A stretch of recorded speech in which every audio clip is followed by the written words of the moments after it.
people, you've made it to another video. I won't yap too long at you, but we're sending you to a job site today. You're gonna check out, we had a 2-tier retaining wall. We had a boulder wall at the bottom, a middle wall made out of murata block from Western Interlock, and then technically a top wall made out of bedrock. So you'll see some clips of me here on the job site going over some of our challenges around all this, and you'll see the final result. We were trying to get a yard for this guy so he could play with his kids and his dog, and I think we accomplished that for him. And we got this bonus upper gravel patio area, which you'll see just here in a second. So stick around. If you have any questions or comments at the end, leave them down in the comment section for me, and I'll see you on the other side.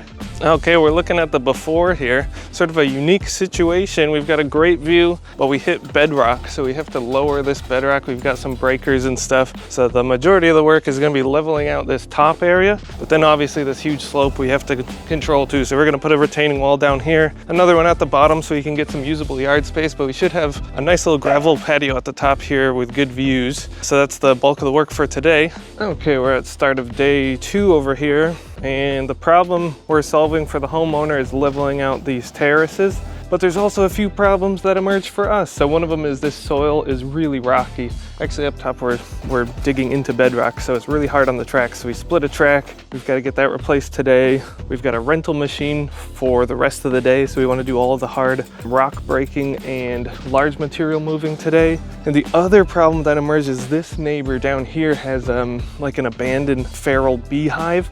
They're super aggressive in the afternoon, so trying to do our work on this side of the fence early in the day when the bees are less active. Got this boulder wall at the bottom going in, and probably tomorrow we'll start basing the block wall and figure out our stair layout. And we're still trying to bring this upper level that's bedrock down another 6 inches to a foot, just to make that 4-foot max wall height work for us. So that's what we're getting up to today. Check out this upper area. So this is the rock that we're exposing. It's really oxidized, interesting stuff. It's got some like marbling. I think this is what we call locally rustic basalt, and it's got this like iron stained look, but it's pretty crumbly in parts. So some parts are really easy to break, other parts are more hard. But if it all looked like this almost looks like columnar basalt. It looks really good. So we get this free wall at the back of our upper patio here if we do this right. Here's what we've been working on for this project. The lower wall has gone in. It's pretty tall, so we could level out this bottom spot for grass. So we've got to finish the top course to level out this area, but we've got more or less the bulk that we need. Just need some good soil in here that'll support the grass. And then here's our wall going in.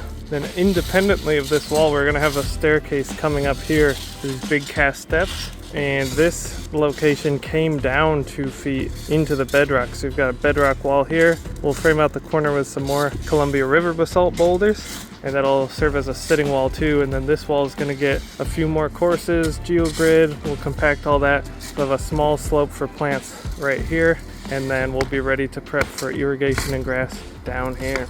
And that'll be it for today. We're scheduled to get to 104 degrees in Portland, Oregon. We've got a big heat wave coming up this week. Let's open this thing up and see what it looks like.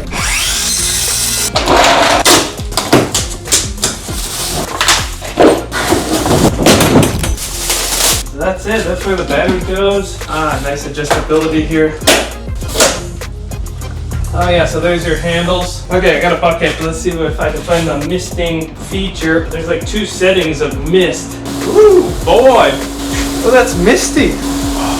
All in all, it's a good little unit. Let's put it through its paces this week at a job site. I'll report back, see if we love it. We've got our wall layout largely done. We're just finishing the ends here where that layout's gonna be. And then this wall is gonna get a few more courses to bring us up to 4 feet total. And this section of wall where it dives into the hill, we're gonna return with the corner units, and then we'll have an independent staircase going up this 45 to the gravel patio. So here's the wall coming along. We got the drainage in, filling the voids in the blocks, and backfilling and compacting the gravel. After the next row, we'll do geogrid and compact the soil behind that.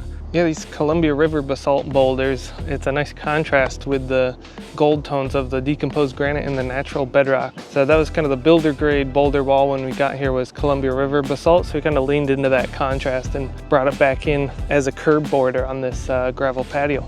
So the cool thing about this upper patio is this natural bedrock that we found here. So we carved down this face so you get this crazy rusty tone basalt wall at the back. So we came up with the idea halfway through to put down this gold decomposed granite as well to play off these gold tones up here. So it's super kind of informal, almost a rustic little gravel patio up here, which I think contrasts well with the pretty modern wall that we have down at the middle of the property. So I think this is a big highlight. The challenge for us building this was all these stones were so sharp. We broke both tracks on our machine. It was really hard to get a good base for our lawn because there was so much rock that we had to take out. But aside from that extra work, the benefit of having all this rock in the soil was we had a really easy to compact backfill. It was almost like a ballast that we could use behind these walls, aside from our normal drainage stone. So for durability, it's probably a good thing, but for as far as challenges go, that was definitely a difficult type of soil to work with all these rocks in the soil.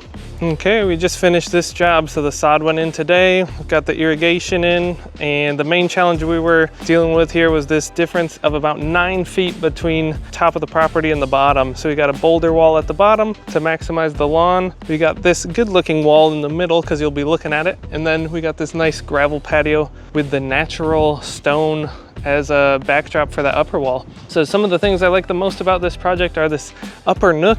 Ended up being really cool with that natural stone behind, and you've got a beautiful view of St. Helens out here. And then this Murata wall from Western Interlock always looks great, and we paired it with the Murata steps up to the upper gravel patio.